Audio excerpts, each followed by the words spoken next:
대한민국 대표 미남 배우들의 첫 OTT 나들이, 그 무게감이 다르다. 디즈니 플러스가 야심차게 내놓은 오리지널 시리즈 메이드 인 코리아가 드디어 베일을 벗었습니다. 이 작품이 공개 전부터 엄청난 화제를 모았던 가장 큰 이유는 단연 캐스팅입니다. 대한민국 영화계를 지탱해온 두 기둥, 현빈과 정우성이 주인공으로 나서며 불꽃 튀는 연기 대결을 예고했기 때문입니다. 흥미로운 점은 두 배우 모두 이 작품이 데뷔 이래 첫 OTT 드라마 출연이라는 사실입니다.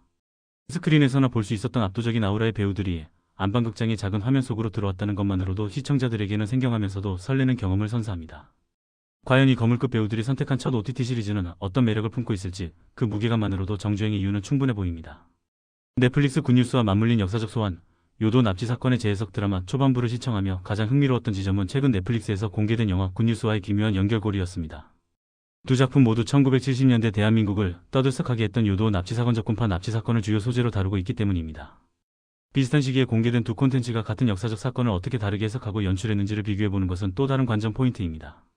굿뉴스가 사건 자체의 긴박함에 집중했다면 메이드 인 코리아는 이 사건을 주인공 백기태 현빈분의 대담함과 기질을 보여주는 장치이자 그가 중앙정보부 요원으로서 권력의 음지에서 어떻게 활동했는지를 보여주는 강렬한 오프닝으로 활용합니다.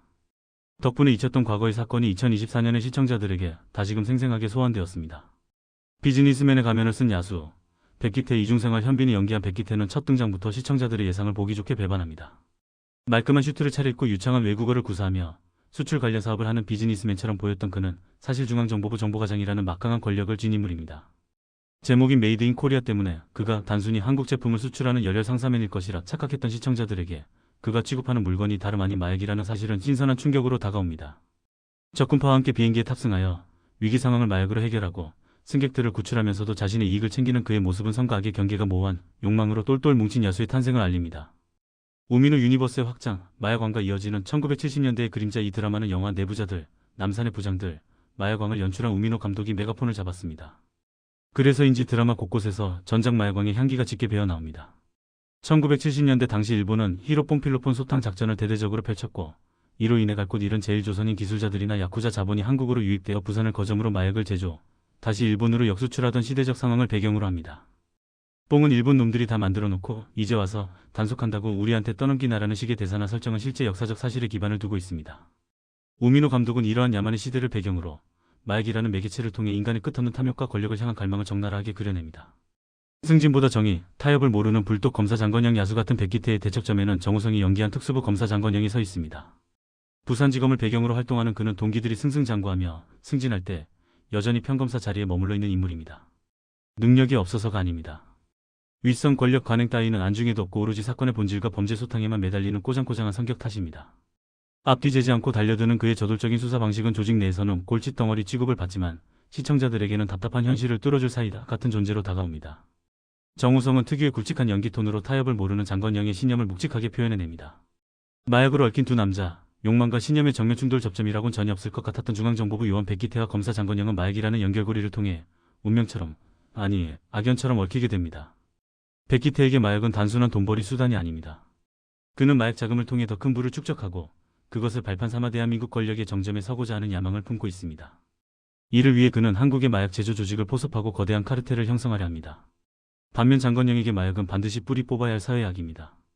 마약 조직을 일망타진하기 위해 집요하게 추적하던 장건영의 레이더망에 백기태가 포착되면서 두 남자의 물러설 수 없는 전쟁이 시작됩니다. 1970년대 메이드 인 코리아의 이면을 들추다 드라마는 단순히 마약 범죄를 쫓는 수사물에 그치지 않습니다. 1970년대라는 격동의 시기를 관통하며 잘 살아보세라는 구호 아래 감춰져 있던 대한민국의 어두운 이면을 조명합니다. 경제성장이라는 미명하에 권력기관이 범죄 조직과 결탁하고 수단과 방법을 가리지 않고 외화만 벌어들이면 그만이라는 식의 도덕적 해이가 만연했던 시대를 풍자합니다. 마약을 한국에서 제조해 일본으로 역수출한다는 설정, 그 과정에서 개입하는 일본 야쿠자 세력과 한국의 정치 권력 등은 당시 동북아시아의 복잡한 정세를 반영하며 극의 스케일을 확장시킵니다. 화려한 복고풍 패션과 미장센 뒤에 숨겨진 그 시대의 비릿한 욕망의 냄새가 화면을 뚫고 전해집니다. 서은수, 원지한, 조여정. 입체적인 캐릭터들의 향연 두 남자 주인공 외에도 극을 풍성하게 채우는 조연들의 활약 또한 인상적입니다.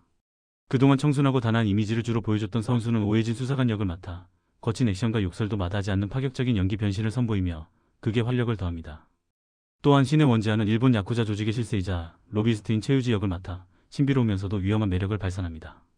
여기에 요정고금 요리점 마담 백음지 역의 조효정은 1970년대 정재계 스캔들의 중심이었던 실제 사건적인 숲피살 사건 등을 모티프로 한 캐릭터를 연기하며 그게 리얼리티와 긴장감을 높입니다. 이처럼 다양한 여성 캐릭터들의 서사는 남성 중심의 서사 속에서 또 다른 재미를 선사합니다. 정우성 연기 논란. 기우에 불과한 클래스의 증명 드라마 공개 직후 일각에서는 정우성의 연기 톤에 대해 다소 어색하다거나 힘이 많이 들어갔다는 평이 나오기도 했습니다. 하지만 개인적으로는 이러한 논란에 동의하기 어렵습니다. 수십 년간 톱스타의 자리를 지켜온 배우의 내공은 하루아침에 사라지는 것이 아니기 때문입니다. 정우성은 장건영이라는 캐릭터가 가진 고집스러움과 투박함을 자신만의 스타일로 해석해냈으며 오히려 그 거친 질감이 1970년대 형사검사의 모습과 잘 어울렸다고 봅니다. 현빈 역시 능글맞으면서도 서늘한 양면성을 가진 백기태를 완벽하게 소화하며 중심을 잡았습니다. 두 배우의 연기는 잘하고 못하고의 문제가 아니라 캐릭터 해석의 차이에서 오는 호불호의 영역일 뿐 그들의 클래스는 여전히 유효합니다. 시즌1은 서막일 뿐 진짜 이야기는 시즌2에서 현재 공개된 메이드 인 코리아는 총 6부작으로 구성된 시즌1입니다. 이야기는 이제 막판을 깔아놓은 상태에서 마무리된 느낌입니다. 백기태의 욕망이 어디까지 뻗어나갈지, 장건영이 과연 거대한 권력의 카르텔을 무너뜨릴 수 있을지 진짜 승부는 예고된 시즌2에서 본격적으로 펼쳐질 것으로 보입니다. 다소 짧은 회차 탓에 전개가 급박하게 느껴질 수도 있지만 그만큼 군더더기 없이 속도감 있게 즐길 수 있다는 장점도 있습니다. 1970년대의 레트로한 분위기와 누아르적인 감성, 그리고 배우들의 열연을 즐기는 분들이라면 시즌2를 기다리는 시간이 결코 지루하지 않을 것입니다. 대한민국 현대사의 어둠을 정조준한 이 드라마가 끝내 어떤 결말을 맺을지 귀추가 주목됩니다.